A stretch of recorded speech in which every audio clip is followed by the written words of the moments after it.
সুমি বৰা আৰু বিশাল ফুকনৰ online trading বিনিয়োগৰ কেলেংকাৰীত এইবাৰ নাম হাঙুৰ খালে গোলাঘাটৰ অচি জিতুমণি ডেকাৰ। সুমি বৰাৰ জৰিয়তে ৬০ লাখ টকা বিশাল ফুকনৰ অনলাইন ট্ৰেডিঙত বিনিয়োগ কৰিছিল জিতুমণি ডেকাই। নিলম্বিত গোলাঘাট থানাৰ অচি জিতুমণি ডেকাৰ নতুন বিপদ। এইবাৰ আৰক্ষী বিষয়া ৬০ লাখ টকাৰ উৎস আৰু সম্পত্তিৰ তালিকা সন্দৰ্ভত গোচৰ ৰুজু দুৰ্নীতি নিবাৰক প্ৰকৃতি সুৰক্ষা সমিতি কেন্দ্ৰৰ সভাপতিৰ। বিভিন্ন সংবাদ মাধ্যমত প্ৰকাশ পোৱা মতে বিতৰ্কিত সুমি বৰাৰ জৰিয়তে ৬০ লাখ টকা বিশাল ফুকনৰ অনলাইন ট্ৰেডিঙত বিনিয়োগ কৰিছিল জিতুমণি ডেকাই। কিন্তু কেৱল নিলম্বন কৰিয়ে দায়িত্ব সামৰি নাথাকি জিতুমণি ডেকাৰ ওচৰত অহা ৬০ লাখ টকাৰ উৎস আৰু তেওঁৰ বৈধ অবৈধ সকলো সম্পত্তিৰ সন্দৰ্ভত এক তদন্ত কৰি প্ৰয়োজনত গোচৰ ৰুজু কৰিবলৈ অসম আৰক্ষীক দাবী সংগঠনটোৰ সভাপতি নিতুল শইকীয়াৰ। গোলাঘাট আৰক্ষী থানাত এই এজাহাৰ দাখিল কৰিছে নেতাজনৰ।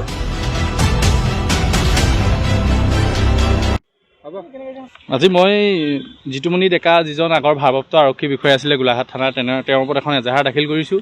তেখেতৰে মানে কি ৬০ লাখ টকা যিটো সুমি বৰাৰ বিশাল ফুকনৰ ভুৱা ট্ৰেড ব্যৱসায় আছিলে তাত বিনিয়োগ কৰিছে আমি বিভিন্ন সংবাদ মাধ্যমেৰে জানিব পাৰিছোঁ।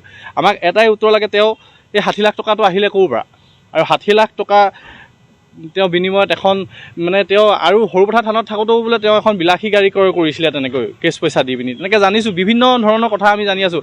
আৰু তেওঁ কিছুমান মানে ব্যৱসায়ৰ লগতো কিবা চুপাৰী মাফিয়া চাফিয়াৰ লগতো কিবা কথা শুনি আছোঁ জড়িত থকা।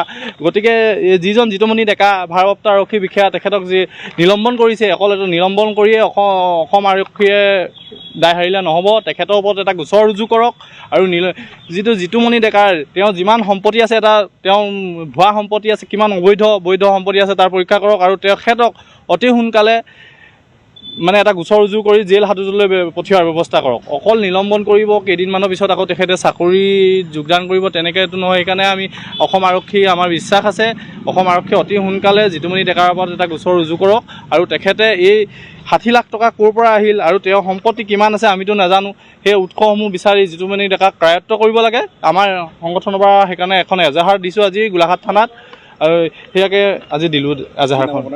মোৰ নাম নিতুল শইকীয়া, মই সদৌ অসম দুৰ্নীতি নিবাৰক প্ৰকৃতি সুৰক্ষা সমিতিৰ সভাপতি, কেন্দ্ৰীয় সভাপতি। আৰু অতি সোনকালে মানে জিতুমণি ডেকাৰ ওপৰত তাক গোচৰ ৰুজু কৰিব লাগে আৰু তেখেতক মানে ন্যায়িক জিম্মালৈ পঠোৱাৰ ব্যৱস্থা কৰিব লাগে।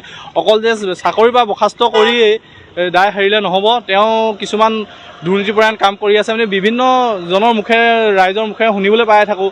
আৰু তেওঁনো ৬০ লাখ টকা এটা চাকৰি কৰি ৬০ লাখ টকা ট্ৰেড কৰিবলৈ কেনেকৈ পালে, বা আৰু তেখেতৰ আৰু তেনেকুৱা অবৈধ সম্পত্তি কিমান আছে, ক'ত কি আছে, সকলো তদন্ত আমাক ৰাইজক লাগিব।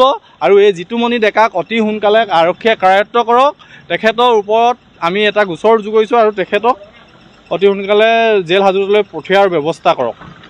ক'ত এজাহাৰ দিছে আপুনি? মই গোলাঘাট থানাত এজাহাৰ দিছোঁ। ধন্যবাদ। গোলাঘাটৰ পৰা অভিজিত শিৱমৰ ৰিপৰ্ট, গণ অধিকাৰ লাইভ।